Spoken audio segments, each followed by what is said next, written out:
바람이 아직 차가운 봄 끝자락대로 끝에 외딴 섬처럼 남아있는 한천탕의 굴뚝에서 마지막으로 연기가 피어올랐다. 굴뚝은 40회 동안 똑같은 자리에 서서 계절을 배웅했고 동네 사람들의 하루를 데웠다. 타일이 군데군데 깨진 대문 위로 희미하게 색이 바랜 글씨가 붙어 있었다. 한천탕. 옛 이름처럼 고집스러운 푸른색이었다. 아빠 간판은 그냥 둘 거야? 사진이라도 찍어놔야지. 35의 한서진이 휴대폰을 들어 간판을 프레임에 담았다. 사진 속엔 낡은 간판과 그녀의 아버지 이른을 바라보는 한도식의 등이 같이 들어왔다. 찍어봐야 뭐하냐. 내일이면 다 허물어질 텐데. 한도식은 평소처럼 투박하게 말하고는 문짝을 열었다. 차가운 문고리에 쇠맛이 손끝을 타고 올라왔다. 오늘 물 마지막으로 올린다. 배수구에 머리카락 찌꺼기 남지 않게 잘 긁고. 알았어. 서진은 고무장갑을 끼고 쪼그리고 앉았다. 타일 사이사이로 구겨진 세월을 긁어낼수록 등에 스미는 물비누. 냄새와 보일러실에서 올라오는 뜨거운 증기 냄새가 겹쳤다. 어린 시절 엄마의 등 뒤에 매달려 매점 유리문을 열고 닫던 날들이 떠올랐다. 100원짜리 껌과 바나나 우유가 진열된 그 작은 세계와 매일 저녁 같은 시간에 문을 밀고 들어오던 동네의 얼굴들. 아빠 정말 끝이야? 서진이 물었다. 주민센터 계약서 도장 찍었잖아. 한도식은 떼수건을 짜며 담담하게 말했다. 재개발이라는데 우리가 어쩌겠냐. 이 동네 사람들도 대부분 떠났고. 이제 목욕탕 발 담그는 날도 세상에서는 끝물이지. 근데 왜 이렇게 서운하지? 서진은 툇마루에 털썩 앉아 천장에 달린 구멍난 환풍기를 올려다봤다. 회색 바람이 돌아나오던 자리에서 오늘은 더 이상 바람이 나오지 않았다.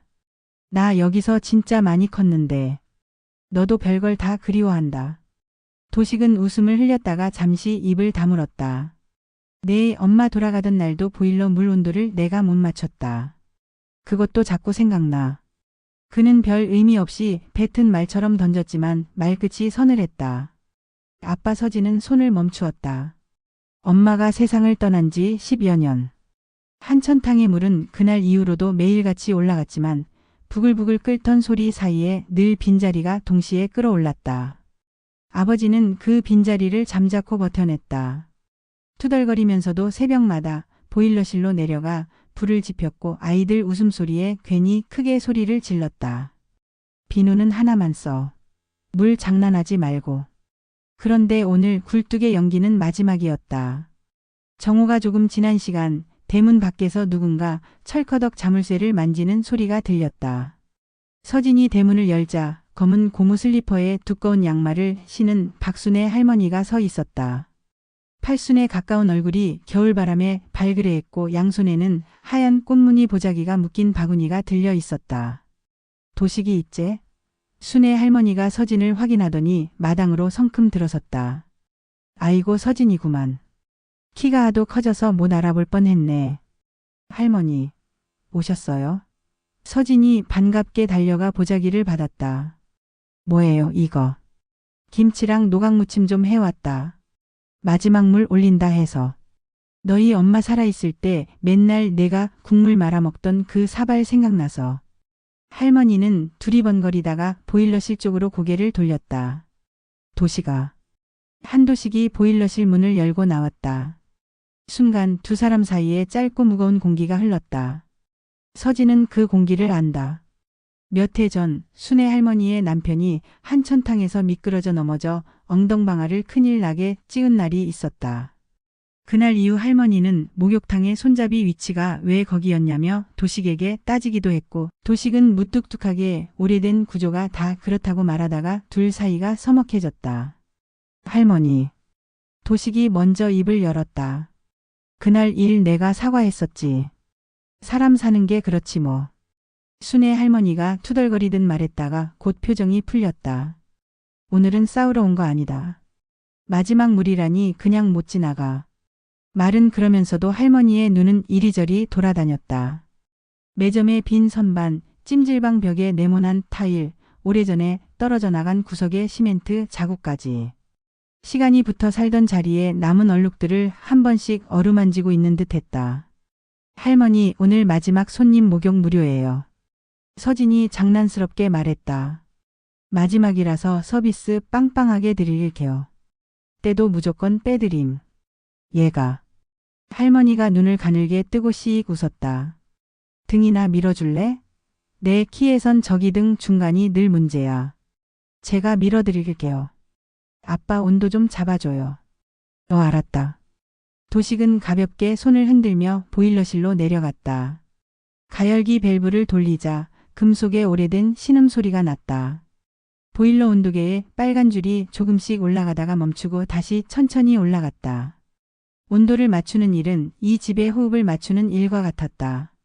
너무 뜨거우면 누구는 못 들어오고 너무 미지근하면 누구는 불평했다. 딱 좋다는 말은 10번에 한 번 들려오는 상이었고 그 한 번을 위해 그는 매일같이 귀를 쫑긋 세웠다. 오후 3시가 지나자 소문을 듣고 하나둘씩 사람들이 들어오기 시작했다. 어느새 벗은 발자국들이 대청마루에 촘촘하게 찍혔다. 할아버지 둘이 바둑판을 옮겨놓고 마지막 한 판이라며 까만 돌을 놓았고 초등학생 남자애들은 손바닥만 한 장난감 배를 들고 누가 물에 오래 뜨나 내기를 했다. 젊은 엄마들은 마지막 이래를 입에 올리며 식혜를 한 잔씩 들이켰다. 서진은 매점 계산대를 지키면서도 수시로 탕 안으로 들어가 바가지 위치를 정돈하고 바닥 미끄럼 방지 매트를 다시 깔았다. 서진아. 어딘가에서 까랑까랑한 목소리가 들렸다. 서진이 고개를 들자 고등학교 동창 유나가 아들을 데리고 서 있었다. 너 아직 여기 있었구나. 재개발 얘기 듣고 마음이 싱숭생숭해서 와봤어. 야, 유나. 오랜만이다. 서진은 서로의 손을 꽉 잡았다. 너 결혼하고 이사 갔다 하지 않았어?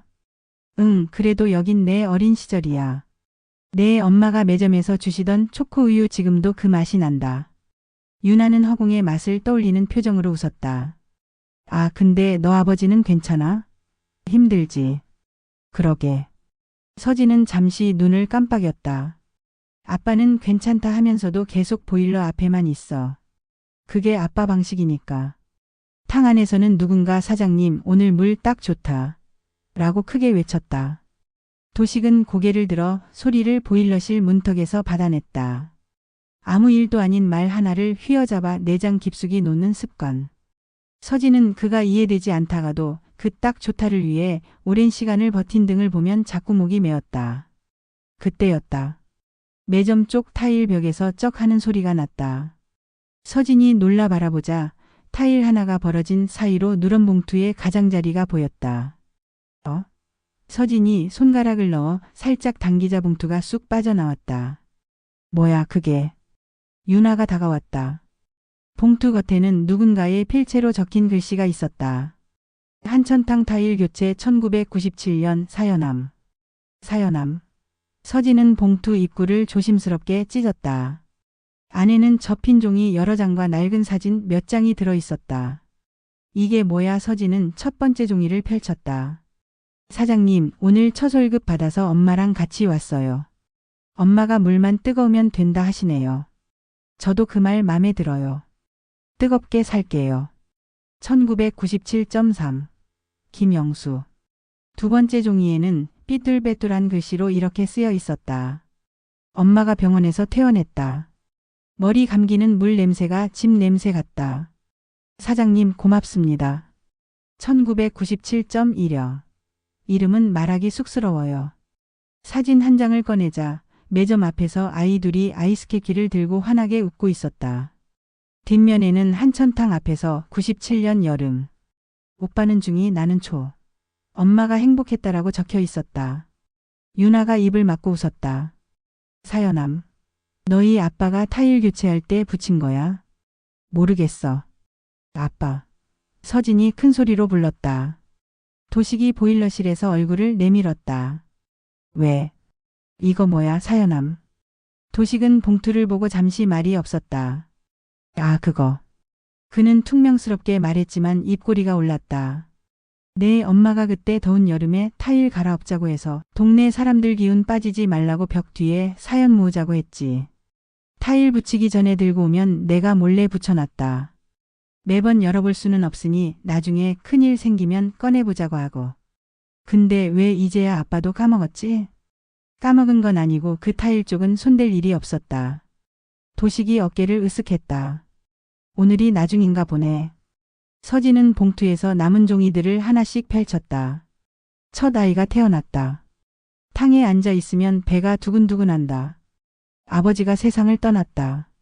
뜨거운 물에 앉아 있으니 눈물이 덜 나온다. 연애를 시작했다. 손을 처음 잡은 뒤에 탕에 들어오니 손이 더 뜨거웠다. 작고 굵직한 문장들이 종이 위에 고슬고슬 말라 있었다. 순애 할머니는 사연들을 겨눈질로 보더니 툭 던졌다. 그래서 사람은 목욕만큼 쉬운 위로에 살지. 거창한 말 없어도 물 한 번 끓여 올리면 가슴이 좀 풀린다. 할머니 사연 하나 적어주세요. 서진이 펜을 건넸다. 늙은이 사연이 무슨 재미가 있다고. 할머니가 누구보다 이 집 오래 다녔잖아요. 서진이 웃었다. 마지막 물인데. 순애 할머니는 한참 펜을 굴리다가 생각난 듯 고개를 들었다. 내가 72던 해에 영감이 넘어진 날 사장한테 화냈지. 지금 생각하면 미안하고 또 내 마음도 어쩔 수 없었고. 그래서 이건 사장한테 하는 사연이다. 할머니는 천천히 적기 시작했다. 사람이 넘어질 때 잡아줄 손잡이는 늘 그 자리에 있었다. 다만 내가 그걸 못 잡았다. 사장님 미안했소. 그리고 고맙소. 마지막 물 참 좋구먼. 도식은 그 글을 슬쩍 읽고 아무 말 없이 모자를 썼다. 보일러실로 들어가려다가 다시 돌아서서 말했다. 할머니, 내일 아침에 마지막으로 물 빼기 전에 여기 사람들 모여 같이 사진 찍자. 대야 들고 타월 하나씩 어깨에 걸치고. 사진? 순애 할머니가 코웃음을 쳤다. 다들 꼬질꼬질한 꼴로 찍겠네. 그 꼴이 우리 꼴이지. 도식의 목소리는 생각보다 부드러웠다. 그래야 기억이 남아. 밤이 내려앉을 즈음 한천탕의 수증기는 천장에 얇은 이불처럼 걸려 있었다. 사람들은 제각각의 자리에서 마지막 물의 온도를 자신의 기준으로 확인하고 있었다. 누군가는 물을 손등으로 찍어봤고 누군가는 발끝을 조심스레 넣었으며 누군가는 아예 하나 둘 셋 하고 뛰어들었다. 그 소리들이 사방의 타일벽에서 튕겨 돌아왔다. 서진은 찜질방 문틈에 기대 앉아 손바닥에 펜을 대고 사연함에서 나온 글들을 천천히 읽었다. 문장들 사이에는 오래된 국물 냄새, 누군가의 샴푸 냄새, 계절과 계절 사이에 가라앉은 먼지가 살짝 섞여 있었다. 그녀는 문득 엄마의 목소리를 떠올렸다. 하루 종일 사람들 물 데워주고 나중에 우리도 물에 앉아 있으면 몸이 풀리잖아. 그때 한숨 쉬는 소리, 그게 내가 좋아하는 소리야. 엄마가 늘 말하던 그 한숨 소리가 여기저기서 들려왔다. 가벼운 손바닥 소리와 웃음 사이로 섞여서.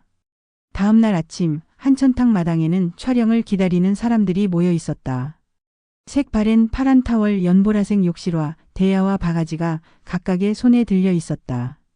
도식은 삼각대를 세우고 타이머를 맞추었다. 10장 찍는다. 움직이지 말고. 사장님, 근데 우리 뭐라고 써서 남길까요? 누가 물었다. 뒤에 타일 사연함처럼 한 줄씩 적어붙일 거다. 서진이 컵라면 박스에서 A 사용지를 꺼내 나누어 주었다. 한천탕과 여러분의 한 줄. 사람들은 자신의 자리에서 한 줄씩 적었다. 나는 여기에서 10살이 20살 되었음. 여기서 회한을 씻어내고 결혼함. 아들 군대 가는 날 뜨거운 물로 버팀. 엄마 손잡고 마른 머리 감겨드림. 글씨들마다 다른 온도가 느껴졌다. 사진이 찍혔다. 첫 장은 모두가 멋쩍어 웃는 얼굴, 둘째 장은 약속이나 한 듯 누군가의 눈이 젖은 얼굴, 셋째 장은 타월을 흔들며 만세를 외치는 얼굴이었다. 오후가 되고 마지막 손님이 돌아간 뒤 도식은 밸브를 천천히 돌렸다. 탕의 물이 순서를 따라 빠져나가면서 웅웅거리는 소리가 낮아졌다. 배수구로 내려가는 물살 위로 거품이 기웃거리며 내려갔다. 서진은 탕 끝에 앉아 발만 담그고 있었다. 물이 발목을 스치며 내려가자 마치 어떤 날의 마음이 스쳐가는 것처럼 쓸쓸하고 시원했다. 아빠. 서진이 낮게 불렀다. 다음엔 뭐하지? 보일러는 부수고 나무는 팔고 찜질방 돌은 공사장 인근에 주면 쓸 데가 많지. 도식이 손바닥을 털었다. 나? 글쎄 목욕을 계속할까 한다. 어디서? 동네 경로당에서 어르신들 발 씻겨드리는 일을 시작해볼까 해. 도식이 무심하게 말했다. 수건은 우리가 충분히 있고 물 데우는 건 내가 평생 하던 일이고. 허락만 해주면 목욕탕이 없어진 대신 바깥으로 물을 데려가면 되지. 서진은 눈을 깜빡였다. 아빠 그게 좋아. 나도 도와줄게. 너는 내 일 해. 도식은 날카롭게 말했지만 곧 한숨 섞인 웃음을 내뱉었다. 도와주면 고맙고. 근데 내가 다시 서울로 가고 싶으면 가. 내 엄마도 그랬을 거다. 아빠. 서진은 고개를 저었다. 나 여기 남을래. 목욕은 끝났지만 목욕탕이 사람들한테 해주던 일을 계속하면 좋겠어. 찾아가는 목욕 같은 프로젝트를 만들어도 되겠다. 병원이나 요양원에도 가고. 사람들 사연도 모으자. 타일 D 말고 온라인에도 올리고 종이로도 남기고. 벌써 새로운 사연함을 만들어? 도식은 턱을 긁었다. 좋네. 그날 밤 서진은 SNS에 마지막 물 사진과 사연들을 올렸다. 예상보다 빨리 댓글이 달렸다. 여기서 초코우유 먹던 그 소녀입니다. 우리 집이 재개발되기 전 유일한 따뜻함이었어요. 마지막 사진 눈물 나네요. 누군가는 택시 운전기사라면서 심야 근무 끝나고 들어와 잠깐 몸 녹이던 이야기를 적어보냈고 누군가는 엄마와 마지막으로 손을 잡고 들어간 날을 썼다. 사연함이 다시 열리기 시작했다. 이번엔 벽 뒤가 아니라 사람들 손 안과 화면 속에서. 일주일 뒤 경로당에서의 첫 찾아가는 목욕이 열렸다. 커다란 대야에 적당한 온도의 물을 받아놓고 의자에 앉은 어르신들 발을 하나씩 담갔다. 순애 할머니도 왔다. 이놈의 꼬질꼬질한 발 사장 손에 맡긴다. 할머니가 먼저 발을 담그며 말했다. 근데 사장은 이제 뭐라고 불러야 하나? 사장이 아니니. 그냥 도식이라 부르쇼.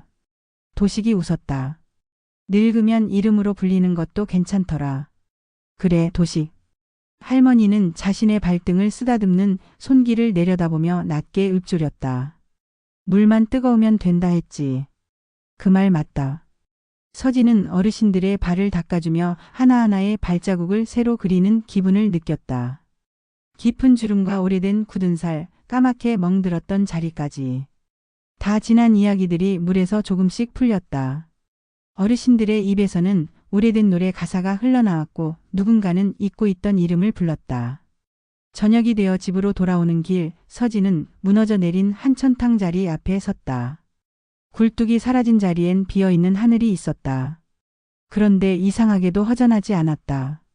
굴뚝이 옮겨간 듯 작은 다짐들이 제각각의 가슴 위로 길게 세워져 있는 것만 같았다. 그녀는 핸드폰을 꺼내 새 프로젝트 게시물을 하나 더 올렸다. 제목은 이렇게 달았다. 물은 그릇을 바꿔도 뜨거운 법. 밤 집안에서 아버지의 방이 희미하게 환했다. 도식은 낡은 공책을 펼치고 연필을 들었다. 보일러 온도를 적던 페이지에 다른 종류의 수치가 적히기 시작했다. 경로당 A 적정 수온 39.5도.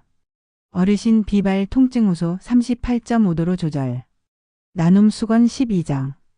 윤활제 잔량 확인. 그는 글씨를 쓰다가 잠깐 멈추고 페이지 한쪽에 작은 한 줄을 더 달았다. 사연함은 계속된다. 다음 날 아침 순애 할머니가 보자기를 다시 들고 왔다. 이번엔 노각무침 대신 따끈한 생강차였다. 도식 오늘도 물 데우나? 그렇지. 도식이 컵을 받아들고 생강향을 맡았다. 할머니도 오늘 올 거요? 그럼. 늙은이 발은 매일 씻기지 않으면 삐진다. 둘은 동시에 웃었다. 서진은 그 웃음소리를 작은 녹음기로 살짝 담았다. 언젠가 다시 꺼내 들을 수 있도록 사연함에 또 다른 칸에 넣어두기 위해서. 그리고 생각했다. 한천탕은 없어졌지만 물은 여전히 돌고 있다. 누군가의 발목을 감싸며 지나가고 지나간 자리마다 미세한 온기를 남긴다. 사람들이 돌아보지 않는 사이에도 누군가의 하루는 뜨겁게 유지될 것이다. 서진은 소리를 기록하고 사진을 찍고 사연을 모았다. 도식은 물을 데우고 발을 씻기고 수건을 삶았다. 둘은 매일 밤 작은 테이블에 앉아 서로의 기록을 맞춰보았다. 온도와 문장, 수건과 사진, 발과 사연. 분명 다른 것들인데 나란히 놓이면 이상하게 잘 어울렸다. 그날의 기록 마지막 줄엔 늘 같은 문장이 붙었다. 오늘 물 딱 좋았다. 그리고 어느 늦여름 저녁 동네 주민센터에서 작은 전시가 열렸다. 제목은 사연함 마이너스 물의 계절. 벽에는 사람들이 적어보낸 한 줄 사연들이 붙어 있었고 한쪽 벽에는 한천탕 마지막 날 찍었던 단체 사진이 걸렸다. 사진 아래에는 누군가 조용히 쓴 문장이 있었다. 사람은 뜨거운 날에 더 잘 웃고 차가운 날에 더 잘 울죠. 그래서 우리가 서로에게 물이 되었으면 좋겠습니다. 그 문장 앞에서 서진과 도식은 잠시 아무 말도 하지 않았다. 말이 필요 없을 때의 침묵은 종종 가장 따뜻했다. 서진이 먼저 입을 열었다. 아빠, 물 끓여오는 일 정말 평생 하겠네. 평생 하는 일이라고 다 같은 건 아니지. 도식이 낮게 웃었다. 예전엔 돈 받고 했고 지금은 사연 받고 하지. 서진은 고개를 끄덕였다. 그러고 나서 아주 작게 어쩌면 엄마에게 듣던 어휘를 골라 말했다. 오늘 한숨 소리 참 좋다. 전시장 안에 모인 사람들이 동시에 작게 웃었다. 누군가는 눈을 비볐고 누군가는 모르는 이의 등에 손을 얹었다. 누군가의 한숨이 누군가의 어깨를 데웠다. 그렇게 그날의 물도 딱 좋았다.